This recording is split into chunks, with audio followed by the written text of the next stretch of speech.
Fascist যখন পালিয়ে যায়, ওই দানব যখন পালিয়ে যায়, তখন আমরা বিভাজিত হই, আমরা বিভক্ত হই।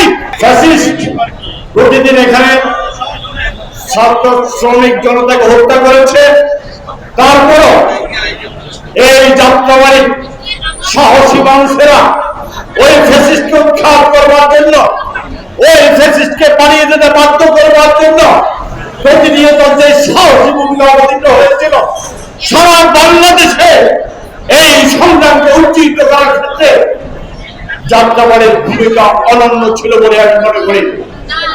আজকের এই সব ধর্ম এবং পথের মানুষদের সম্মিলনে আজকের এই যে 17 জুলাই আজকে আমরা যেই স্মরণ করতে দাঁড়িয়েছি, আলোচনা করতে দাঁড়িয়েছি, সেখানে আছেন জুলাই শহীদদের স্বজনেরা। আমি আমার দলের পক্ষ থেকে সেই বীর শহীদদের প্রতি গভীর শ্রদ্ধা জানাতে চাই। যে বন্ধুরা, এটি একটি ব্যতিক্রমী উদাহরণ। আমরা যখন ফ্যাসিস্ট সামনে থাকে, শেখ হাসিনা যখন সামনে থাকে, দানবীয় শাসক যখন আমাদের সামনে থাকে, আমরা ঐক্যবদ্ধ হই, আমরা ঐক্যবদ্ধ লড়াই করি। কিন্তু ফ্যাসিস্ট যখন পালিয়ে যায়, ওই দানব যখন পালিয়ে যায়, তখন আমরা বিভাজিত হই, আমরা বিভক্ত হই।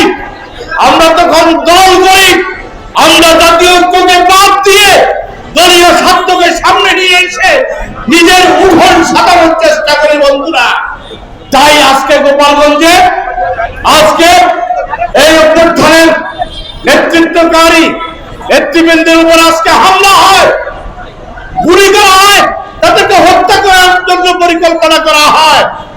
আমরা পরিষ্কার বলতে চাই, জুলাই অভ্যুত্থানের মধ্য দিয়ে জাতীয় জীবনে যে আকাঙ্ক্ষা তৈরি হয়েছে, যে বাংলাদেশকে পুনর্গঠন করবার জন্য, যে জুলাই অভ্যুত্থানে এই দেশের রাজনৈতিক দলের বাহিরে বিভিন্ন শ্রম কর্ম পেশা দিনমজুর সহ সকলে মিলে আমরা অংশগ্রহণ করেছি, সেই সকল মানুষের বাংলাদেশ তৈরি করবার জন্য যে রাষ্ট্র সংস্কার দরকার, সেটি আজকে মৌলিক বিষয়।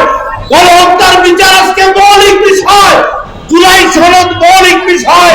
এইগুলাকে এগিয়ে গিয়ে বাংলাদেশ আগামী দিনে চলতে পারবে না।